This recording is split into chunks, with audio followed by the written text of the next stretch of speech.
Nous rendons grâce à notre Père pour l'opportunité, une fois de plus, qu'il nous donne ce soir de partager. Il est écrit dans sa parole, heureux le peuple qui connaît le son de la trompette, car il marchera à la clarté de ta face. Oui, dans notre série sur le salut, ce soir nous allons parler du cœur et de la bouche. Le lien entre le cœur et de la bouche par rapport à notre salut. Alors rapidement, nous allons prendre nos Bibles dans l'épître aux Romains, Romains chapitre 10, et nous allons prendre du verset 8 jusqu'au verset 12. Bon, jusqu'au verset 11. Romains chapitre 10, 8 à 11. Il est écrit, que dit-elle donc? La parole est près de toi, dans ta bouche et dans ton cœur. Or, c'est la parole de la foi que nous prêchons. Si tu confesses de ta bouche le Seigneur Jésus-Christ, et si tu crois dans ton cœur que Dieu l'a ressuscité des morts, tu seras sauvé. Car c'est en croyant du cœur qu'on parvient à la justice, et c'est en confessant de la bouche qu'on parvient au salut. Selon que dit l'Écriture, quiconque croit en lui ne sera point confus. Amen. Alors, nous allons essayer de voir ici la corrélation entre la bouche et le cœur, ou plutôt entre le cœur et la bouche. Il est important que nous sachions que lorsque Dieu veut faire quelque chose dans une vie, Dieu commence d'abord par l'intérieur. Voilà pourquoi, dès le commencement, lorsque Dieu emmena Ève devant Adam, il dit, voici cette fois-ci, os de mes os et chair de ma chair. C'est-à-dire que la transformation, le travail selon Dieu, Dieu commence toujours de l'intérieur vers l'extérieur. C'est même là la différence entre la religion et la relation. Dans la religion, on met plus l'accent sur l'extérieur, les rites et les traditions. Dans la vraie relation, Dieu voit d'abord l'être. Donc, avant la voix et le faire, Dieu considère d'abord l'être. Le plus important chez Dieu, ce n'est pas ce que nous sommes, ce n'est pas ce que nous faisons, ce n'est pas ce que nous avons, mais d'abord ce que nous sommes devant lui. Voilà pourquoi il est écrit, si tu es debout, tu veux faire ta prière, et là, sur place, tu te souviens que quelqu'un a quelque chose contre toi, ne fais pas l'offrande. Si tu veux faire un sacrifice, ne fais pas le sacrifice, va d'abord te réconcilier et ensuite revenir. Pourquoi? Parce que ce que Dieu considère, c'est d'abord l'être. Ainsi, nous voyons par exemple dans le livre de la Genèse, les deux premières personnes à avoir fait pour la première fois des offrandes dans la Bible, Caïn et Abel, après avoir fait des offrandes, la Bible dit que Dieu porta un regard favorable sur Abel et sur son offrande, mais Dieu ne porta pas de regard favorable sur Caïn. Par conséquent, sur son offrande, il ne porta pas aussi de regard favorable. C'est vrai qu'il y a beaucoup de spéculations sur ce sujet. D'aucuns pensent que Dieu n'avait pas reçu l'offrande de Caïn parce que la terre avait déjà été, Dieu avait maudit la terre. Donc voilà pourquoi Dieu n'avait pas reçu l'offrande de Caïn. Je ne pense pas que ce soit le cas parce que Caïn était laboureur et Abel était berger. Et l'offrande qu'ils avaient faite, c'était une offrande par élévation, c'était une offrande de reconnaissance. Donc chacun devait apporter en fonction de son occupation.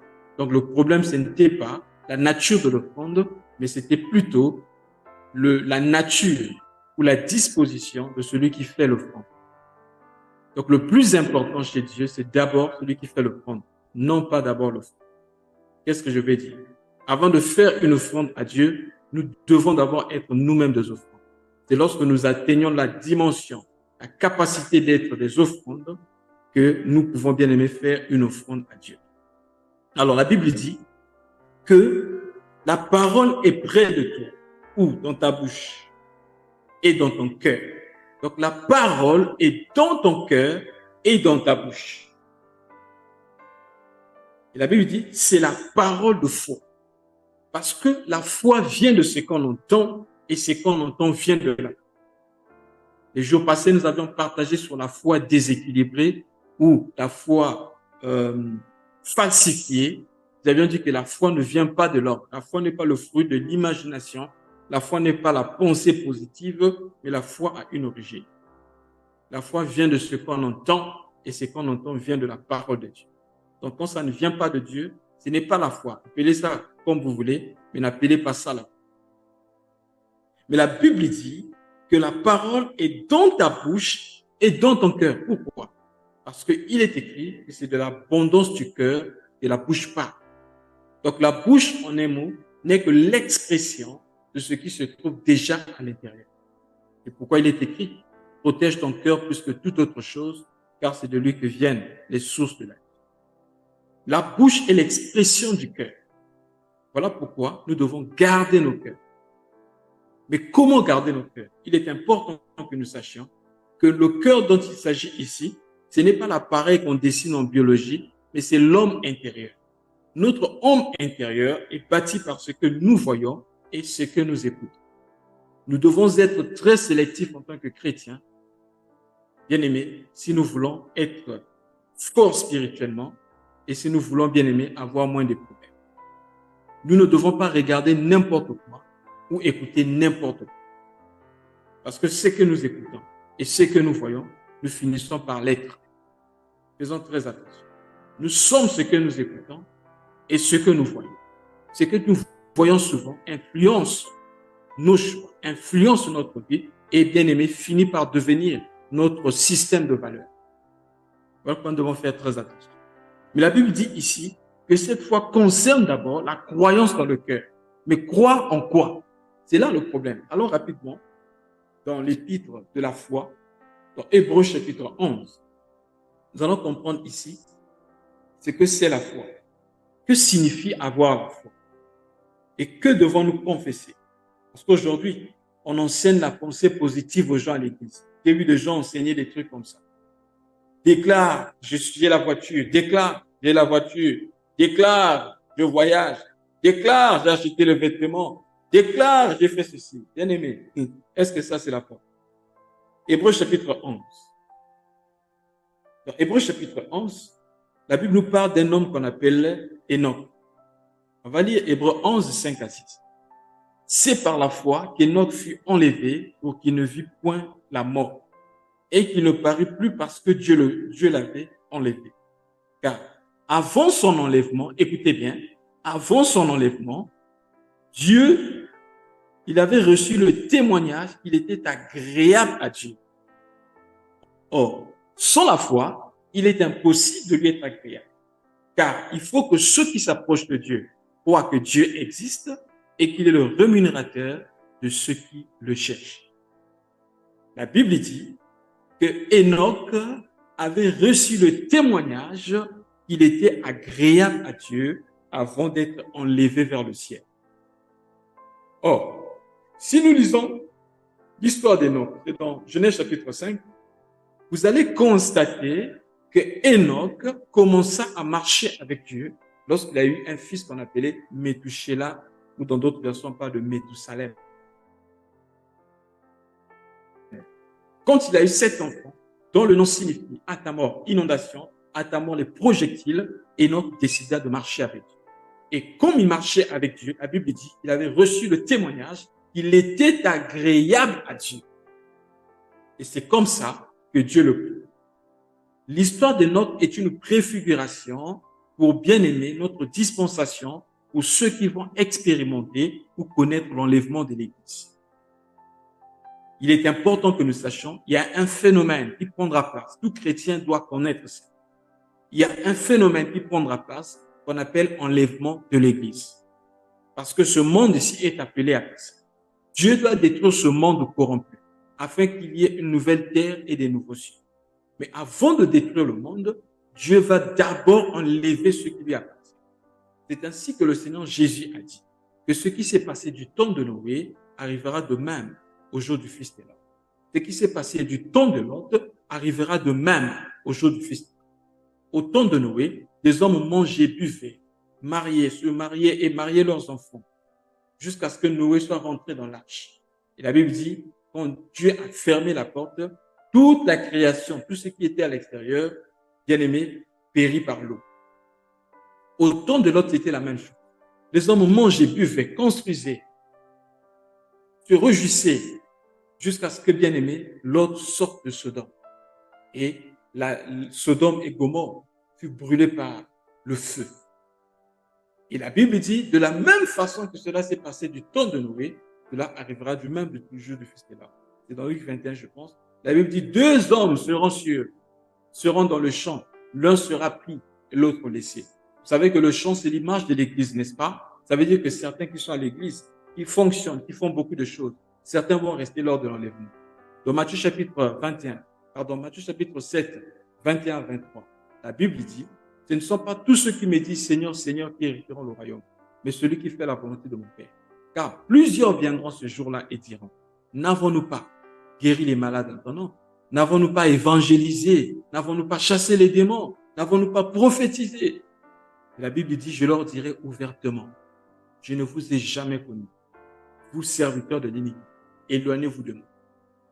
Faisons très attention. Est-ce que Dieu est agréable? Nous sommes agréables à Dieu. C'est là le problème. Est-ce que nous sommes réellement agréables à Dieu? Est-ce que nous avons reçu l'approbation de Dieu? Ou bien aimé, nous nous contentons des approbations de Dieu? Les hommes peuvent nous approuver, mais est-ce que nous sommes approuvés par Dieu? Alors, la Bible dit d'Enoch qu'avant son enlèvement, il avait reçu de Dieu l'approbation de Dieu, il avait reçu le témoignage qu'il était agréable à Dieu. Frère, je connais quelqu'un qui avait aussi reçu le témoignage du ciel. Lorsqu'il est rentré dans les eaux du baptême par Jean Baptiste, la Bible dit qu'une voix s'est fait entendre du ciel. Celui-ci est mon fils bien-aimé, en qui j'ai mis toute mon affection. Jésus-Christ. Il avait reçu le témoignage à quel moment? Quand il est rentré dans les eaux du baptême. Or, les eaux du baptême, c'était l'image de la mort et de la résurrection. Donc, nous recevons le témoignage de Dieu, pas lorsque nous œuvrons. Jésus n'avait pas encore bien aimé commencer le ministère. Il a reçu le témoignage qu'il était agréable à Dieu. C'est bien le ministère. C'est bien de prêcher. C'est bien de prophétiser. C'est bien aimé de faire toutes ces choses. Mais bien aimé, si notre vie n'est pas agréable à Dieu, nous faisons rien du tout. Nous passons notre temps, nous restons un jour bien aimé, d'être surpris en enfer. Nous devons recevoir le témoignage que nous sommes agréables à Dieu. Et à quel moment? Lorsque, bien aimé, nous donnons réellement notre vie à Dieu comme un sacrifice vivifiant. Lorsque, bien aimé, nous nous détournons du péché de façon délibérée. Lorsque nous décidons de mettre fin au péché. Lorsque nous décidons de demeurer en Dieu, de dépendre totalement de Dieu, de lui donner notre vie sans limite. Oh, bien aimé dans le Seigneur. La Bible dit, cette parole est dans ton cœur et dans ta bouche. Quelles sont les paroles, bien-aimées, que tu entends souvent? Quelles sont les paroles, je dirais, qui sortent souvent de ta bouche? Il est écrit, c'est de l'abondance du cœur que la bouche parle. Quelles sont les paroles qui remplissent ta bouche, bien-aimée? C'est ce qui remplit ton cœur. Or, la Bible dit, là où se trouve ton cœur, là où se trouve ton trésor. Qu'est-ce que tu vois souvent? Qu'est-ce que tu entends souvent? Faisons très attention. La Bible dit, la mort et la vie sont au pouvoir de l'amour. Faisons très attention, bien-aimés, aux pensées qui montent dans nos cœurs. Est-ce que c'est des choses qui glorifient le Seigneur? Est-ce que, bien-aimé, c'est une foi tangible? C'est une foi, bien-aimée, qui glorifie le Seigneur? Ou, bien-aimé, c'est simplement des choses éphémères? L'apôtre Paul écrit, « Or, c'est la parole de la foi que nous prêchons. Si tu confesses de ta bouche le Seigneur Jésus, et si tu crois dans ton cœur que Dieu l'a ressuscité des morts, tu seras sauvé. » Ah, c'est là le problème. Les gens croient que c'est le fait de se lever devant les gens pour déclarer « J'abandonne le péché, j'accepte de suivre Jésus », que c'est là le Seigneur. Bien-aimé dans le Seigneur. Croire que Dieu l'a ressuscité des morts, bien-aimé, c'est tout un enseignement. Nous allons essayer de voir un peu. Quand on dit que nous devons croire que Dieu l'a ressuscité des morts, qu'est-ce que cela signifie? Allons dans 1 Corinthiens chapitre 15. Nous allons voir ici ce que l'apôtre Paul définit par l'évangile. Aujourd'hui, c'est devenu monnaie courante. Vous passez, vous voyez, dans une église, devant on écrit église de pleine full gospel, église de plein évangile. Ok, mais plein évangile, c'est quoi l'évangile? 1 Corinthiens chapitre 15. Je vais lire du verset 1er jusqu'au verset 4. Je vous rappelle, frère, que l'évangile que je vous ai annoncé, que vous avez reçu, dans lequel vous avez persévéré et par lequel vous êtes sauvés. Si du moins vous le retenez tel que je vous l'ai annoncé, autrement vous aurez cru en moi. Écoutez bien, frère. Si vous ne retenez pas l'évangile tel que les apôtres ont annoncé l'évangile, la Bible dit, vous avez cru en vain. Et maintenant, écoutez ce que signifie l'évangile. Verset 3. Je vous ai enseigné avant tout, comme je l'avais aussi reçu, et Christ est mort pour nos péchés. Donc, l'évangile signifie ou consiste à enseigner que Christ est mort pour nos péchés. Deuxièmement, il a été enseveli. Troisièmement, il est ressuscité de mort le troisième jour selon les Écritures. Donc, quand on dit annoncer l'évangile, cela signifie annoncer que Christ est mort pour nos péchés. La mort de Christ à la croix signifie aussi notre mort par rapport au monde. Que signifie être enseveli? Vous savez, l'ensevelissement, c'est lorsque, bien aimé, on bande le corps, la momification, de telle sorte que le corps ne bouge pas. Cela, spirituellement pour nous, cela signifie dépendre totalement de Dieu. Celui qui dépend totalement de Dieu n'a plus de volonté. Ce n'est pas lui qui dicte à Dieu ce que Dieu doit faire. Mais il vient devant Dieu pour dire, Seigneur, que veux-tu que je fasse? Mais nous trouvons de plus en plus des gens qui donnent des ordres à Dieu. Dieu va par là. Dieu, je veux ceci. Dieu, je veux que tu me fasses ceci. Non. L'ensevelissement signifie l'abandon total. Nous allons connaître le véritable bonheur lorsque nous allons totalement nous abandonner entre les mains de Dieu. Que signifie être ressuscité des morts? Parce que la Bible dit, si tu confesses que Dieu l'a ressuscité des morts, tu seras sauvé. Résurrection de mort, qu'est-ce que cela signifie? Être ressuscité, cela parle d'une nouveauté de vie. Allons rapidement dans Éphésiens chapitre 4. Je crois que l'apôtre Paul a écrit ça aux Éphésiens. Dans Éphésiens chapitre 4, à partir du verset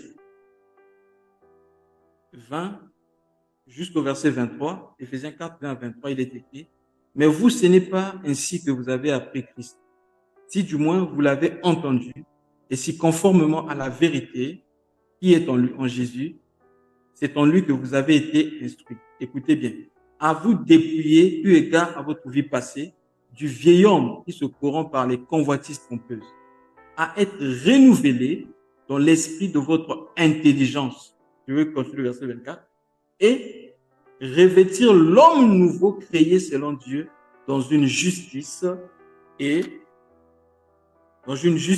une sainteté que produit la vérité. » Donc, la résurrection parle d'une nouveauté de vie.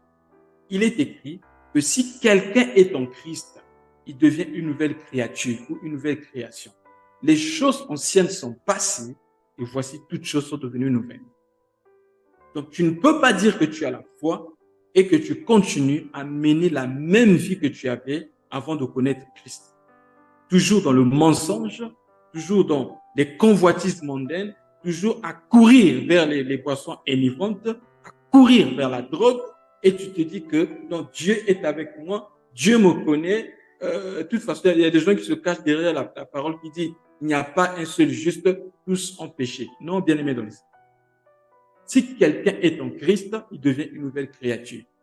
Les choses anciennes sont passées et toutes choses sont devenues nouvelles. C'est très important de comprendre ça. C'est ça la résurrection. C'est ça la nouveauté de vie. On ne doit plus être les mêmes personnes. Souvent, les hommes ou les chrétiens sont souvent bien aimés, malmenés par certains esprits, certaines influences, parce qu'ils ne veulent pas donner totalement leur vie au Seigneur. Ils ont des partis privés, des partis qui les concernent, des zones que Dieu ne contrôle pas. Alors que nous devions bien aimer donner à Dieu nos membres comme un sacrifice vivant, saint, agréable à Dieu. La Bible dit, ce qui sera de notre part, un culte raisonnable. Nous ne devons pas nous conformer au siècle présent. Nous devons être renouvelés dans notre homme intérieur afin de connaître quelle est la volonté de Dieu, ce qui est bon devant Dieu, ce qui est agréable et ce qui est parfait. Bien aimé, c'est très important. Donc la foi doit d'abord commencer au niveau du cœur et la bouche doit confesser ce que le cœur a cru. La Bible dit, la parole est près de toi, dans ton cœur et dans ta bouche. Dans ta bouche et dans ton cœur. Si tu n'as pas cru, ne confesse pas. Si tu confesses, ça sera bien aimé de l'hypocrisie. Mais si tu as cru réellement, c'est là que tu vas confesser. J'ai vu des gens à qui on demandait, confesse seulement, on a prié pour toi. Tu sens que tu n'es pas guéri. L'homme de Dieu dit, non, confesse que tu es guéri. Non, je dois confesser ce que j'ai vu. Qu'est-ce que je suis en train de dire? Ce n'est pas bien aimé de l'incrédulité de dire que j'ai toujours mal dans mon corps lorsque je sens que j'ai mal. Parce que si mes yeux spirituels n'ont rien vu, je ne peux pas confesser le contraire. Mais si, dans mon homme intérieur, je vois autre chose que me montre par rapport à l'extérieur, alors je pourrais confesser, même si l'extérieur me montre autre chose, je confesse ce que Dieu m'a montré. C'est là que l'apôtre Paul pouvait dire que le faible dise je suis fort et que le pauvre dise je suis riche. Pourquoi? Parce que dans son homme intérieur, dans le royaume spirituel, avec ses yeux spirituels, il voyait ce que Dieu avait déjà fait. Parce que bien aimé, quand Dieu nous appelle, Dieu ne nous appelle pas en fonction de notre présent, mais il nous appelle en fonction de ce qu'il fera avec nous. Mais si nous n'avons pas compris le message de Dieu, nous n'avons pas compris l'appel de Dieu, on n'a pas compris comment Dieu fait les choses, on peut bien aimer retarder les promesses de Dieu. Parce que la foi fonctionne avec, bien aimé, la façon de Dieu de faire les choses. Le Seigneur Jésus a dit, si tu crois maintenant au présent, tu verras dans le futur. Donc, tu dois marcher dans le présent comme si tu étais dans le futur. C'est ça la foi. C'est une ferme assurance sur des choses qu'on terre, mais une démonstration de cette promesse. C'est-à-dire que je ne vois pas. Parce que Dieu dit que c'est ça, je crois que c'est ça. En effet, je ne sais pas comment je crois. Je ne sais pas pourquoi je crois, mais je crois parce que Dieu dit que c'est ça. Et comme Dieu a dit que c'est ça, je confesse ce que Dieu a confessé. Je ne sais pas si nous comprenons ça. La foi marche comme ça. Si vous croyez dans le présent, vous le verrez s'accomplir dans le futur. Parce que le Dieu que nous servons, il est éternel. Quand il te dit quelque chose, ne te dis pas qu'il commence à faire maintenant. Mais il a déjà fait dans l'éternité, il a déjà fait dans le futur, parce que dans l'éternité, il y a le présent, il y a le passé, le présent et le futur. Quand Dieu te dit quelque chose, sache que Dieu l'a déjà fait. Mais il vient vers toi dans le présent pour te dire, voici ce que j'ai déjà fait dans le futur. Toi, tu dois simplement dire, amen à cela. Même si cela te montre le contraire par rapport à tes circonstances. Tes circonstances, bien aimé, tu dois dire simplement, amen. C'est ça, bien aimé, se concorder entre le cœur et la bouche, entre ce que j'ai cru et ce que j'ai cru et ce que je vais voir. C'est le grand problème qu'avait Gédéon. Lorsque l'Éternel apparaît à Gédéon, l'Éternel l'appelle, oh Gédéon, vaillant héros, oh j'aime ça, vaillant héros, l'Éternel est avec toi. Quand il a écouté cela, il dit, ce type-ci a un problème. Comment peux-tu m'appeler vaillant héros? Il a commencé à expliquer sa situation. Il a pris au niveau national. Après, il quitte le niveau national. Il prend le niveau paternel, c'est-à-dire le niveau sectoriel. Après, il prend le niveau paternel, c'est-à-dire qu'il était déséquilibré à tous les niveaux. Il dit, premièrement, je ne peux pas être vaillant héros parce que Israël est battu par ses ennemis. Deuxièmement, si nous prenons le niveau familial, ma famille est la plus pauvre en Manassé. Je ne peux pas faire partie des vaillants héros parce que ma famille est la plus pauvre. Il rentre maintenant dans sa famille. Il dit, même si on pouvait choisir ma famille, du moins en Israël, on prend le premier-né. Moi, je suis le dernier de ma famille. Donc, dans tous les niveaux, dans tous les domaines, moi, je suis disqualifié. Bien aimé, j'aime ça. Dieu ne cherche pas les qualifier. Mais Dieu choisit et il qualifie ceux qu'il choisit. C'est pourquoi si Dieu t'appelle, ne regarde pas tes capacités. Ne regarde pas ce que tu es. Ne regarde pas ce que tu as. Ne regarde pas tes expériences passées. Mais considère ce que Dieu a dit. Si Dieu avait seulement dit, vaillant héros s'était arrêté là, Gédéon avait raison de se plaindre ou de pas. Mais il y a un mot qui s'ajoute.